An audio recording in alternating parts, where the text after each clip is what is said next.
Mr. Dingle, extremely exciting times for Cunard. The three queens have just celebrated an anniversary. Tell us a little bit about the history and what we're celebrating. Well, what we're celebrating this year is the 10th anniversary of Queen Mary II. She obviously came into service in early 2004.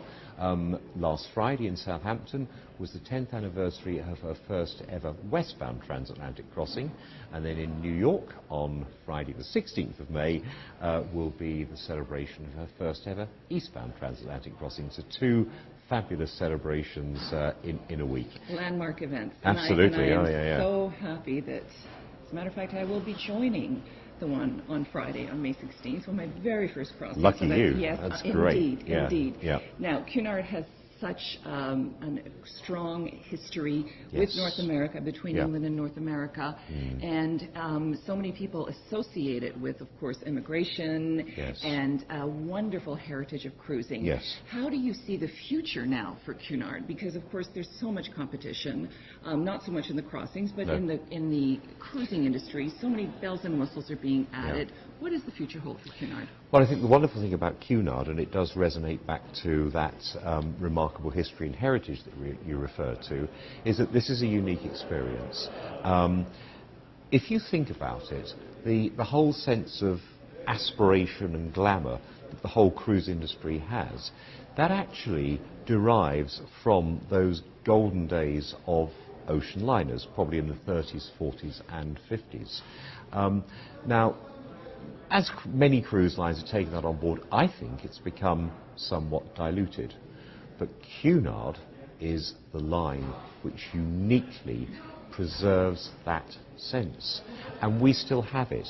And so if you're thinking of aspiration, the ultimate aspirational experience of travelling by sea, it just has to be Cunard. And you know, particularly for the transatlantic crossing, that is the ultimate bucket list sailing experience.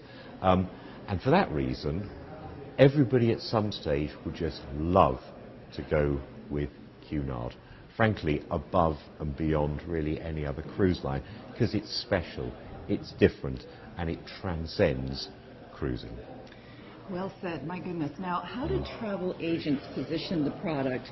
How do travel agents use Cunard as a way to increase their penetration with first-time cruisers? Because we know that cruising has such a small penetration market in the vacation industry, which is huge. And it's a struggle, I think, for the industry as a whole. I think there are two ways in. I mean, the first way in is really the one that I've just referred to, is that particularly the transatlantic crossing it's more than a cruise. It is different. It is that once-in-a-lifetime experience that people are looking for. And they may never have been on a cruise. And actually, they may not be a cruiser again. But the point is that they will buy that. If there's one experience at sea they will do, that is the one for many people. So I think that's the first point. The second point really is all to do with customer targeting, because Cunard customers tend to sit in very clearly recognizable and defined sectors. You know, these are typically people who have a worldly interest about themselves, are often very well educated people, you know, who understand the past. They understand the heritage of something like Cunard, but they want to be part of that in the present. And I think that is really important. This is a here and now experience, but having a sense of the past of Cunard and the heritage is something which that type of person really looks for. I think probably the groups of people who we attract are certainly well-heeled empty nesters, and another group which we call the working wealthy. These are the people who really are working incredibly hard, doing very well, but deserve one of those great ultimate life experiences. That sort of person is a Cunard customer.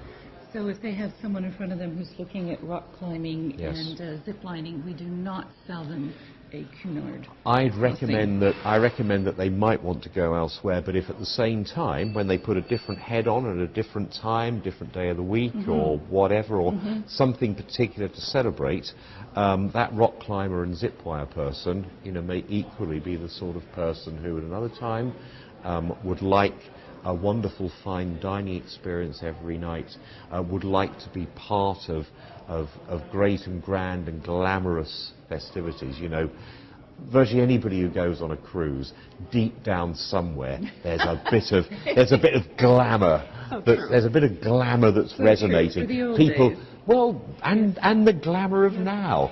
There's glamour. True. Glamour, actually, it does resonate in people. Do you know- It does. They're just afraid to let it out of them sometimes. I always think of Marilyn Monroe when Yeah. she's about to enter the dining room. Oh, that bit, yeah. Yes, and she says, "Oh, I just love conversation. It's ever so Okay. elegant." Right. And that's what I think of when I think of Cunard. Yeah, I think of Marilyn Monroe and the air drafts, but so It's a different scene. absolutely, we don't have those on board. No. Yeah, I mean, it's absolutely that, but it's thrill, it's sizzle, it's just something that you just deep down you love it. Whoever you are, you can't resist it, Now, and what we've about- got that. Let me ask you about Yeah. groups. How do travel agents turn a potential group into a Cunard group? Well, I suppose the most obvious thing is it's PLUs, it's people like those. So quite often, where would you find that sort of group? You might find we carry, for instance, museum groups, Oh, okay. book clubs. Quite often, you will find that,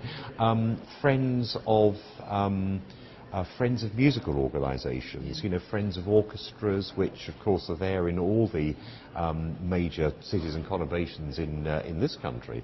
And ball dancing potentially as well, I would imagine. Yes, absolutely. Yes, that type of dancing as well. So all those groups, theatre groups, or friends of theatres. That's the sort of group which is easy to go after, and they do travel as groups, very definitely. So that business is out there for certain. As would Royal Watchers, I imagine. And Royal Watchers, I don't know how many Royal Watching clubs there are in North America, but if they're there, then Yes. we are the place You for are you the to place. holiday. Yes, for you to come and take a vacation. That's right. Well, thank you so much for updating us. This has been truly a pleasure. Well, that's great, Nina, and have a fantastic time on I that crossing. plan on it. Absolutely. Why aren't I coming too? Yes, you should. Absolutely. We should do it together. I know. We will And sometime. you'll How about that? introduce me into becoming a true Cunardian. You need no introduction. You'll feel right there on day one. Thank you. Okay. Pleasure.